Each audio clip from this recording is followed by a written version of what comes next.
Hey guys, this is Jen. Hi, my name is Jen. Nice to meet you. I am a registered dietitian as well as a massage therapist and a stretch therapist. I work mainly with athletes at all levels, high school, college, and professional level. I am also a dietitian for the Chicago Fire soccer team. Is anyone familiar with that? And also for Joffrey Ballet and River North Dance Company. So I work with a lot of elite athletes just like you girls here today. And I'm hoping today that I teach you how to eat properly. Most girls at your age do a lot of restriction in calories and nutrients because they're not really sure how to eat. You really do need to eat a lot of calories and good calories to enhance your performance. Has anyone in here ever been injured before? Okay. Yeah. Number one reason why a lot of girls get injured when they're in a sport is definitely because of their nutrition. A lot of injuries are just as simple as like a muscle sprain, a muscle pull, stress fractures, stress reactions. All those types of things are due to improper nutrition. If you think about what percentage nutrition and exercise plays into your performance, 80% of what you do comes from your nutrition, and 20% comes from your exercise. So if you're exercising 2+ hours a day, what happens is if you're not getting the right nutrients in your body's going to start breaking down. And at your age, you're not going to feel it right away because you're so resilient. Your body can do much more than anyone who's my age or your parents' age. We're older and our metabolism are a little bit slower. Yours are really fast, so you can get through anything. But all of a sudden one day, boom, you get a stress fracture, or you pull a muscle, or all of a sudden after every workout, you're like, you know what, I'm really sore. I don't know why I'm really sore. And most athletes think, well, that's normal because I did so much working out. Most of the time it's because you're not getting the right nutrition. So today I'm going to teach you what to do. The timing of meals is really important, what we're going to talk about. The pre and post timing, exactly what you put in your body pre and post is very important, and just what you do all throughout the day. As I'm talking, I'm going to pass around a sign-up sheet. If you guys want my handouts, I'm going to email them to you guys. So if you could write your name, email, and telephone number, I'll pass it back here and then go around. Okay. So the first thing is, let's talk about right when we get up in the morning. How many people eat breakfast in the morning? Okay, good. How many people who eat breakfast in the morning eat within the hour of waking up? Okay, most of you do, which is a good thing. It's really, really important to eat breakfast in the morning, but most important is the timing. Within the hour of waking up, you should eat something for breakfast. The reason why is because we're sleeping and we're fasting. We're sleeping for 5, 6, 7 hours. So your body is using a lot of energy throughout the night. So when you wake up, you may be hungry. How many people feel like they're starving in the morning? They're really hungry. Okay? How many people don't feel hungry at all in the morning? Okay? And that's normal. Some people don't feel hungry, but at that time your blood sugar is still dropped. If your blood sugar is dropped, you feel hungry, or you feel kind of crabby, groggy, tired. I mean, how many people feel really energetic right when they wake up in the morning? Really doubt anybody does. So what do you need? Your body definitely needs something in the morning. And we'll talk about exactly what that means and what the balance should look like. Then, from that hour of waking up, you should eat every 3 to 4 hours. So my suggestion to you is to make a nutrition timeline for yourself. So write down the time you wake up in the morning, the time that you're going to eat breakfast, which should be within that hour of waking up. Then from there, where are you every 3 to 4 hours? And then kind of plan ahead. Say, okay, I can have a meal at this time, a snack at this time. It doesn't have to be breakfast snack, lunch snack, dinner snack, which most people think that's what it should look like. It could be 3 snacks in a row and then lunch. Depends what time you wake up and where you're at. In order to make that successful is you want to bring snacks and food with you. So the more you plan ahead, the more you'll do it. If you don't have anything with you, then you're going to wait more than 4 hours to eat. What happens is if you wait more than 4 hours to eat, your blood sugar starts to drop and your metabolism starts to drop. So now your metabolism is all over the place. So for you girls who want to, increase muscle mass, decrease body fat, or maintain your weight, gain weight, or even lose weight, whatever the goal is, or just enhance your performance, if you're not eating every 3 to 4 hours, or starting within that hour of waking up, your body is not going to reach the goal that you want to reach.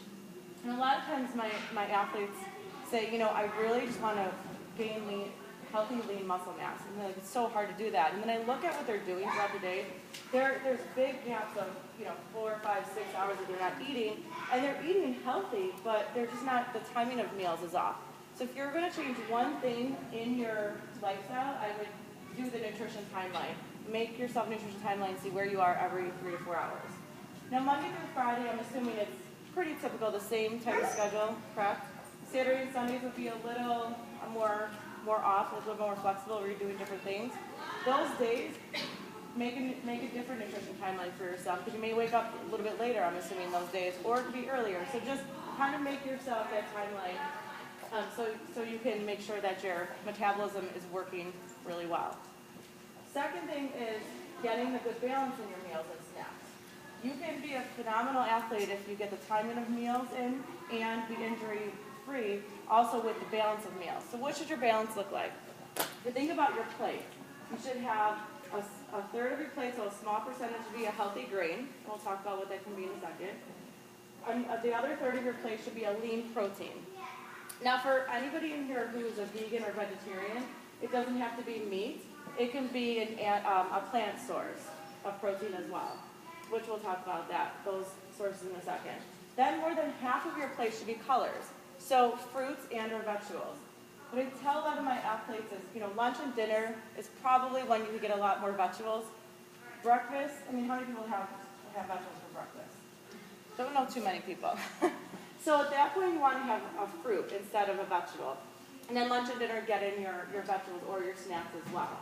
Then the one component of a lot of athletes' plates that's missing is you want a healthy fat on there as well.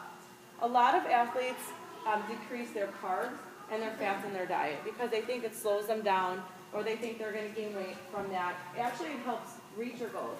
Think about what the macronutrients are, the components, what they do. So grains, which are carbs, they give you your gas. So if you put gas in your car, it's putting gas in your body. If you don't fuel yourself properly, your body is not going to work the way it should be. So carbs is going to get you through your workout or your practice, whatever you're doing. Your protein is going to help repair any muscle damage that you do. Any exercise that you do, you create micro tears in your muscles. So you're breaking down that muscle fiber. Then the right amount of protein will help rebuild that. A lot of athletes will have a high protein diet, low carb diet. What happens with that, if you do that, you're going to use your protein stores for energy, and now you don't have any protein left to repair those muscle fibers that you damaged through a workout. Then what starts to happen is you start to break down your muscle instead of building muscle, and then a lot of times your immune system starts to decrease. Then you start getting sick as well, and you start getting muscle injuries. So you definitely want to make sure that you have both a carb and a protein on your plate. And then the fruits and vegetables are also a carb, so the foundation of your plate is carbohydrates, a grain, fruits, and or vegetables. And why it's important to have a lot of colors on your plate, because that gives you a lot of vitamins and minerals. You need more vitamins and minerals than the average person because of how active you are. And that's getting it through food. A lot of people say, well, I take a multivitamin. That's great, but if you don't have a balanced diet, that multivitamin is not going to work. If you look on the back of the label on a multivitamin, it says like 100%, 200%. Is everyone familiar with that? You're getting probably 20 to 50% of that supplement. You're not getting that 100, 200%. It's food first, supplement second. So if you get a balanced diet, the supplement works with supplementing whatever food your body cannot absorb at that time. But if you're not getting a balanced diet, I don't recommend you take a multivitamin, even if it's like a Flintstone one, whatever one it is, or the gummy bear ones they have now. I wouldn't start taking that until you have a balanced diet. So start eating every 3 to 4 hours, getting that balance in at breakfast, lunch, and dinner. So an example for breakfast. So an example for breakfast can be, say you have some oatmeal, which is your carb. If you want milk in your oatmeal, that's great. That would be a protein. But 8 ounces of milk is one protein source. So if you put a little bit of milk in your oatmeal and then drink the rest, that would be your protein source. If you're not a milk drinker, you're either lactose intolerant or you just don't like milk, what I would suggest is, you make the oatmeal with water and then have a cup of yogurt on the side. Greek yogurt, I highly recommend. It's one of the healthier types of yogurt, but any other type of yogurt is fine as long as it's not fat fat-free or sugar-free. A lot of times when it's fat-free or sugar-free, they're taking the fat out and replacing with the sugar. So I would actually get the regular kind, 1% or 2%. I would never buy a product that says sugar-free or fat-free, even like salad dressings, things like that, because they're, like I said again, they're taking the fat out and they're putting sugar in there. They have to replace it with something. So eventually sugar is turning to fat, so it doesn't make sense to me to do that. Rather you have the regular instead of reduced, stuff like that. Except if it's an animal product, like if it's milk or cheese, you can do, look at the percentage, 1%, 2%, don't ever go by reduced fat, stuff like that, because they're taking something out and replacing it. Just an FYI. So now we have our oatmeal with either milk or yogurt. So we have our carb and our protein. Now we want a healthy fat. So a healthy fat could be almonds, walnuts. Does everyone like nuts in here? You could put that in your oatmeal. You could do, if you don't like anything like that, you could do ground flaxseed. Does anyone know what ground flaxseed is? But you have to have it ground. So you could add 2 tablespoons of ground flaxseed into your oatmeal. And then the last thing we're missing is a color, a fruit or a vegetable. So most of the time we would add a fruit, unless you want to have carrots for breakfast, it's up to you. But I would add a piece of fruit, like an apple or have a couple of berries, things like that. The fruits and vegetables that I highly recommend are the ones that are higher in antioxidants, because you guys create a lot of micro tears, so you cause a lot of inflammation in your body. I will email this anti-inflammatory sheet to you for the people that sign up on my sign-up sheet. But for example, like berries are very high in antioxidants. Any citrus fruits, apples, oranges are great. Grapes are great. Mangoes, pineapples, those types of fruit. And there's a ton of other ones that are on that list. I would choose those fruits and vegetables because those are higher in antioxidants and they help decrease inflammation in your body. So you feel less sore the next day and you'll heal a lot quicker. So that's an example of a balanced breakfast. Now you don't always have to have oatmeal, you can have cereal as well. But if you choose a cereal, you can choose any cereal you want, but on the